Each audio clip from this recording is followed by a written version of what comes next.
Hello everyone, it's the Royal Rumble. Get in. I am very, very excited about this. So it's like my favourite wrestling event of the year, by an absolute mile.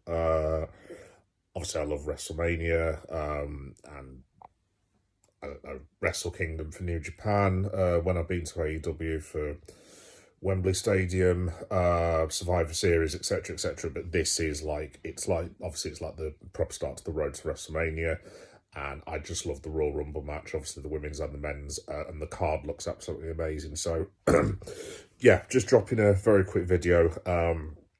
It's not going to be the most scientifically wonderful video of all time. I'm not even using a ye old selfie stick. I haven't made any notes because I've had a mental week and I literally haven't had time to prepare anything. So I'm just going to do this off the fly, and just go through what I'm looking for at the Rumble, what I think is going to happen, etc., etc. So, yeah, let me know in the comments if you agree or whatever. But yeah. Obviously the card, off the top of my head, you've got Cody KO, you've got the men's Royal Rumble and the women's Royal Rumble, and there is also another match which completely escapes me, to be honest. But those are your three main matches, basically. I want to say it's the Motor City Machine Guns against DIY, possibly. I don't know if that's going to be. Yeah, it is actually. Yeah, I'm not sure if it's a prelim match or if we're getting on the main card. I've got no idea what they're going to do. I mean, one would assume. I'm fairly sure it is the Motor City Machine Guns, to be fair. One would assume it's going to go on between the both lots of Rumble matches. So yeah, in terms of how they're going to schedule it, I'm going to go with, I'd imagine the Women's Rumble is going to open the show. You'd then imagine, if I've got this right with the tag team match, that would go on second. So your Women's Royal Rumble match, obviously, they all last for, well, an hour, basically. So you'd imagine the winner, you'd be talking, what, an hour and 10, maybe something like that. Then you're going to have the tag team match, so maybe 10 minutes for that, bit of filler. And then after that, presumably Cody and KO for what, 20-ish minutes, possibly. And then the men's is going to be, I mean, with how stacked the card is, which I'll come on to in a minute, you would imagine that's going to be, what, an hour and 20, give or take. So give or take, that's going to be 3 hours-ish. And I'm assuming it's about 3 hours for the pay-per-view. I know in the UK it starts at 1 o'clock in the morning. So that's going to be fun. And you've got a child that gets up at 7:30. Yeah, so I'd imagine it would be finishing just after 4. I think they might possibly go on a bit longer. I mean, certainly with Netflix now, maybe they've got capability to go on a little bit longer. I don't know, but yeah. So yeah, just quickly, what I think will happen. I'm going to go with, and I haven't really given this a great deal of thought, but I'm just going to go with Charlotte Flair. Obviously, she's got a hell of a lot of, they've done a hell of a lot of packages and build up towards her coming back. So I would have thought she's going to be the odds-on favourite, because I would imagine she's either going to enter a programme with, I'm going to guess, Tiffany Stratton, unless they pull the trigger with Rhea, but I'm guessing she might go Bianca, because I think Rhea's that popular. I think Bianca Belair at some stage is going to have to turn heel, because she's not getting the reactions that she once was. I don't think that tag team with Naomi, no offence to Naomi, either of them, because obviously they're both fantastic wrestlers, but I don't think it's really helped them. They both need to be singles, in my opinion. But so yeah, I'm going to go with Charlotte to win, to go on to face Tiffany Stratton, and then some sort of hijinks will produce Rhea Ripley against Bianca. Maybe Bianca wins the Elimination Chamber or something like that and qualifies to face Rhea. So that's what I'm going to go for in the women's. In terms of surprises, I reckon Mickie James, Jordan Grace, Trish Stratus and Lita, maybe Victoria, and then obviously the elephant in the room, the big Irish elephant in the room, is Miss Quinn, Becky Lynch. I know she's filming that thing at the minute, Starfleet Academy or whatever it is, a Star Trek thing, I think. But yeah, I'd imagine we'd be getting Becky Lynch, and maybe she goes on to face someone like Bailey at WrestleMania, because Bailey doesn't have to seem to have an awful lot to do. Maybe she runs a program with Nia or something like that. But yeah, Becky Lynch will be back for WrestleMania season. Then maybe she goes and does the acting for a bit. Who knows? In terms of the tag match, like I said, I might have invented this tag match, to be completely honest. Hopefully I haven't, but I'd imagine the Guns might go over, maybe to making two-time champions. I reckon they'll do a couple of Hall of Fame things as well. They might do an announcement for Triple H, and maybe they announce another person. Who knows? Then you go on to Cody versus KO. I know some people reckon they might throw in a swerve with KO, but I just can't see it. I really can't. I reckon Cody goes over in a really good match. Obviously, they both work well together. And maybe KO is the victim of an RKO from Mr. Randy Orton, who will return at the Rumble, I would imagine. And then they will go off into their own program. Maybe they're both in the Elimination Chamber. They both cost themselves, and then they go on to have a singles at WrestleMania, which will be fun. But hopefully they'll put a stipulation, like maybe it's like a #1 contenders match or something like that. Who knows? But yeah, Cody's go over every day of the week. I mean, I'm a massive Kevin Owens fan, so I'm really hoping I'm wrong about that.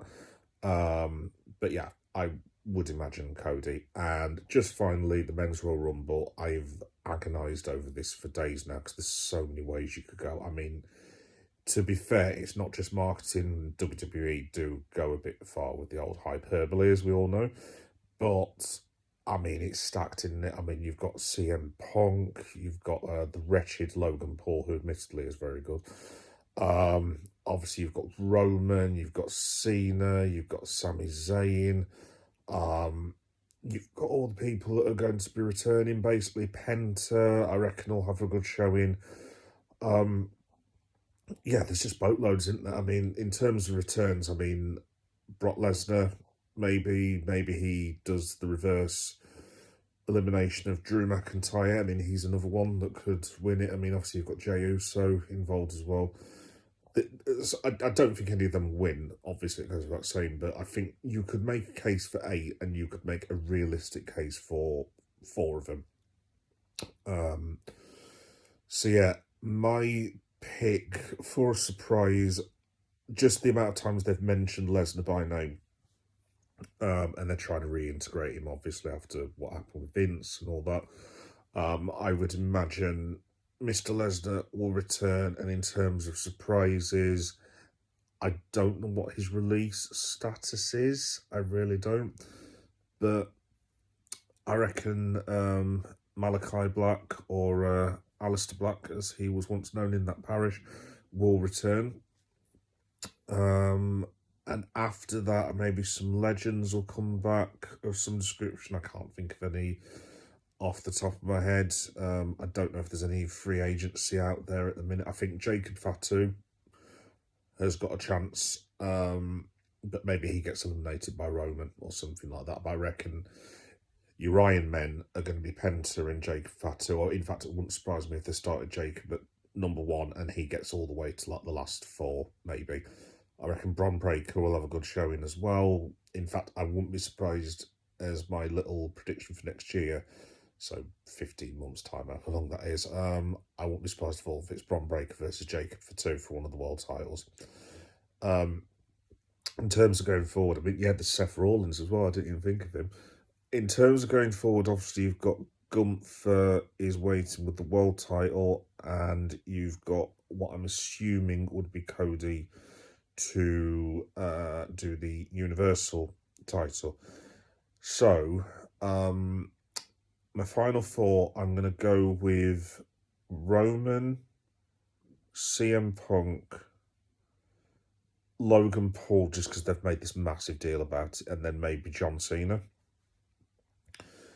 I'm going to go with some sort of...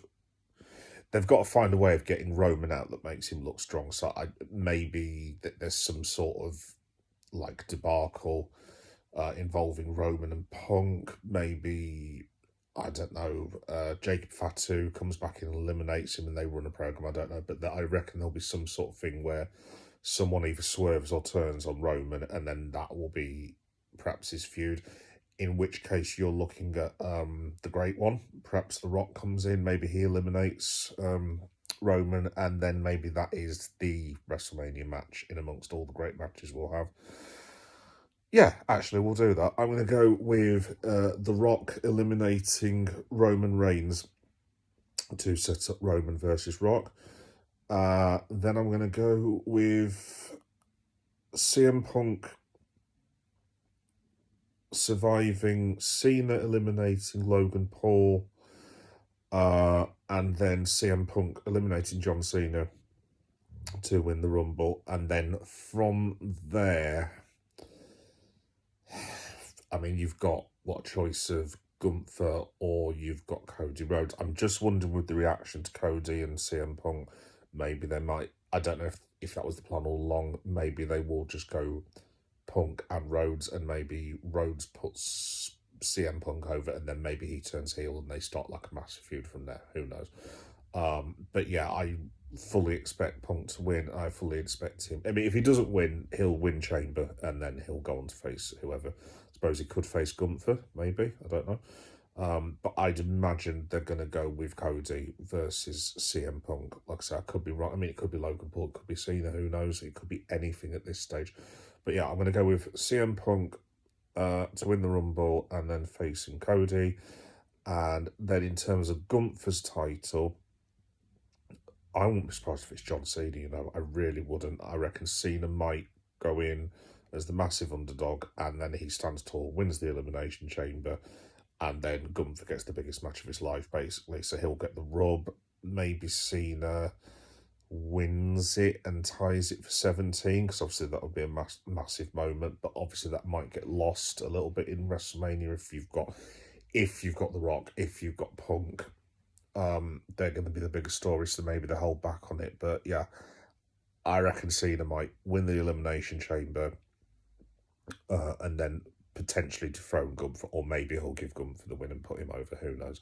Obviously, you're leaving a hell of a lot of people on the shelf. Obviously, I mean, we've not even talked about LA Knight. What's happening with him? Does he go on to face someone like Jacob? Where does Seth Rollins land in all this if he fails at the Chamber? Do we run back that and McIntyre? And then you've got Damian Priest. He's another one. What's he doing? What's Bron Breakker doing? Does Rollins face maybe a Bron Breakker, possibly, and win the Intercontinental title? Maybe they keep that on for a while. Who knows? I'm probably wrong on all these predictions, to be fair. But yeah, just to summarise, I'm going to go with Charlotte Flair to win the Women's Rumble, Motor City Machine Guns to win the tags, Cody Rhodes to retain the Universal with the help of one Randolph Orton, and CM Punk to win the Men's Royal Rumble. So yeah, thanks everyone for watching. That was just my very brief, non-rehearsed thoughts on the Rumble. I'm going to drop this the night before, so I'm going to come off and load it up now, basically. So this should be on when all the wonderful toy shorts arrive about 8 o'clock tomorrow night. So yeah, I hope you'll join me for that. I'll put an alert on the channel as well. Yeah, busy few weeks coming up for wrestling and non-wrestling related things. I will be covering the Royal Rumble as per usual, so there'll be shorts galore of everything that happens at the Rumble. I'll do a wrap-up at the end like I usually do. I probably won't go live, although I might do a live thing after, because I need a lot more practice, because some of you might have noticed that I did try to go live the other day. Bit of a disaster, to be honest. My Lego background fell off. I muted myself 3 times, I think. And suddenly noticed halfway through that where I'd been painting that had got on my light trousers very much looked like I'd wee-weed myself. So that was really embarrassing as well. So yeah, bit more practice needed on that, unfortunately. So yeah, but yeah, there'll be lots of coverage of that. If you're a footy fan, I will be going to see, well, not this guy, but who this guy used to manage next week. When we play Tottenham, I've actually got tickets for it. So yeah, vlogs, shorts galore. Going to be in Liverpool for a couple of days. There'll be vlogs of toy stores and this, that, and the other coming. And Leeds Comic Con for the Comic Con people amongst you. I will be at in 2 weeks' time. In fact, over 2 days because it's double Comic Con in Leeds. So yeah, keep an eye out for that as well. End of the month, I'll be in York for another Comic Con. And looking a bit further ahead, I will be back at Anfield for the Legends game, and wrestling wise I'll be covering Elimination Chamber as well. So yeah, lots of cool things to look forward to on the channel. Thank you for everyone for watching. It's really awesome how this is going. We're getting closer to, not massively close, but we are getting a lot closer to 1,000 that we were before. And then once we reach that, obviously those of you who know YouTube know what that means, so I can do a lot more after that, hopefully, with funding, please, YouTube. Thank you. Yeah, anyway, enough of me rambling. I'm going to head off. Thanks everyone for watching. I'll see you for the Royal Rumble. It's going to be brilliant. I'll see you on Saturday. Bye-bye.